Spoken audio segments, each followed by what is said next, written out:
월 1,000만 원. SNS를 살펴보면 흔하게 보이는 것이 월 1,000만 원을 번다는 사람들입니다. 그리고 부업으로 시작해서 1,000만 원을 쉽게 벌 수 있다고 하죠. 정말 그렇게 쉽게 돈을 벌 수 있을까요? 요즘은 너무나도 흔하게 고등학생 사장님들이 많습니다. 그만큼 돈을 벌고 싶은 욕구가 그만큼 강한 세상이고, 누구나 사업을 시작함에 있어서 온라인이라는 공간은 매우 쉽게 접근을 할 수 있죠. 저 또한 중학교 1학년 때 15년 전이죠. 쇼핑몰 사장이 되고 싶어서 카페 이사를 통해서 혼자서 사이트를 꾸며보면서 준비해본 적이 있습니다. 하지만 실질적으로 사업자 등록을 하고 실행해보진 못했어요. 그저 저는 어릴 때부터 사업을 하고 싶은 사람이었고, 돈을 벌고 싶었던 일반 사람이었습니다. 세상에는 돈을 벌 수 있는 방법이 수만 가지가 존재합니다. 그렇다면 지금부터 돈을 버는 5가지 원칙에 대해서 제가 말씀드리도록 할게요. 자, 돈의 제1원칙. 다양한 방법으로 돈을 버는 것을 두려워하지 마라 입니다. 방금 말했듯이 돈을 벌 수 있는 수만 가지가 존재한다는 말은 사실입니다. 하지만 거짓이기도 하죠. 이 말이 무엇이냐? 그중 90%는 내가 돈을 버는 것에 있어 불필요한 방법이기 때문이에요.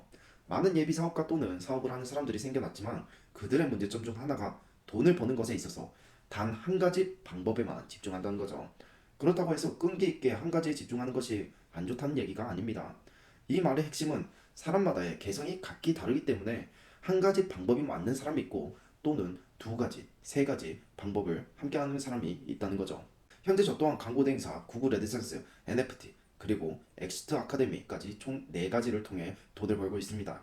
지금 내가 관심을 가지고 있고, 이 관심사가 내가 원래 주로 하던 일 또는 작업과 연관성이 있다면 모두 도전해보는 것이 저는 중요하다고 생각하는 사람이에요. 즉, 다른 사람에게 효과가 있는 방법을 계속 시도하면서 내가 계속 벽에 부딪히는 것보다는 내 자신에게 가장 적합한 방법이 무엇인지 간단하게 파악하는 것이 더 좋다는 거죠. 다양한 일을 시도하게 되면서 다양한 기술을 습득하게 되면 결국은 나와 맞는 돈 버는 방법을 찾게 되었을 때, 내가 습득한 기술들을 모아 현재 나에게 맞는 기술을 사용할 수 있다는 거예요. 제가 수강생들에게 항상 말하는 게 있습니다. 현실적으로 부업으로 시작했다면 월 50, 100만 원이라도 벌어볼 생각으로 시작하는 거라고. 절대 SNS에서 보이는 월 1,000만 원 버는 법 이런 거 보고 기대와 희망을 가지지 말라고요. 첫 1억을 달성하기 위해서는 첫 1,000만 원을 벌어야 되고요. 첫 1,000만 원을 달성하기 위해서는 첫 100만 원이 필요합니다. SNS 속에서 수많은 1억 연봉자들, 월 매출 1,000만 원이라는 사람들의 말에 휘둘려서 누구나 이 돈을 벌 수 있다고 생각하는데 절대 아니라는 거죠. 이 사람들을 보고 나도 저걸 하면 월 1,000만 원 벌겠지 보다는 수만 가지 돈 버는 방법 중 첫 100만 원을 벌 수 있는 방법이 훨씬 더 많다는 거예요. 돈의 제2원칙, 개인적인 문제입니다. 이 말이 무슨 뜻인지 궁금할 거예요. 사업의 개인적인 문제를 끌고 와서 어려워진다는 건가 싶을 수도 있어요. 하지만 그런 의미가 아닙니다. 제가 말하는 개인적인 문제란, 우리가 사업을 시작하게 되면 처음에는 넘치는 기세와 자세로 내가 지금 사업을 함에 있어서 생겨나는 문제를 하나둘씩 헤쳐나가게 되죠. 하지만 어느 정도 기점이 되면 갑자기 큰 벽이 나타날 때가 있습니다. 그러면 사람들은 이렇게 말해요. 이 사업 모델에선 여기가 한계인 것 같아요. 더 이상 확장이 어려운 것 같아요. 더 이상 좋은 제품과 서비스가 없는 것 같아요.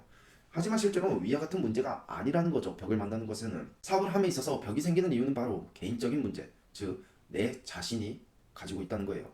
이러한 문제는 내가 종사하는 업종에 대해서 아직 내 자신이 스스로 이 업종에 대해 이해를 다 하지 못했다는 겁니다.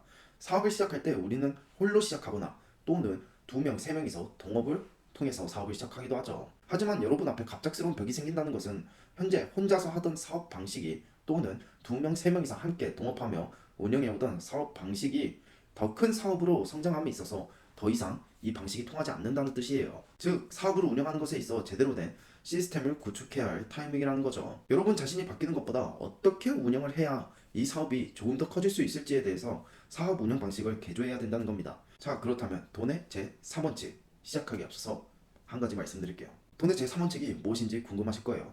그렇다면 먼저 구독과 좋아요 한 번씩 해주면서 알림 설정까지 해주시면 좋을 것 같습니다. 아쉽지만 제3원칙은 2주 후에 제가 공개하도록 할게요. 실망스러우실 수도 있지만 빨리 알고 싶다면 고정 댓글에 있는 엑시트 아카데미의 무료 전자책을 한번 받아보시길 바랄게요. 엑시트 아카데미는 사업을 시작함에 있어 여러분에게 많은 도움이 될 겁니다. 오늘도 시간을 내서 영상을 시청해주셔서 감사합니다.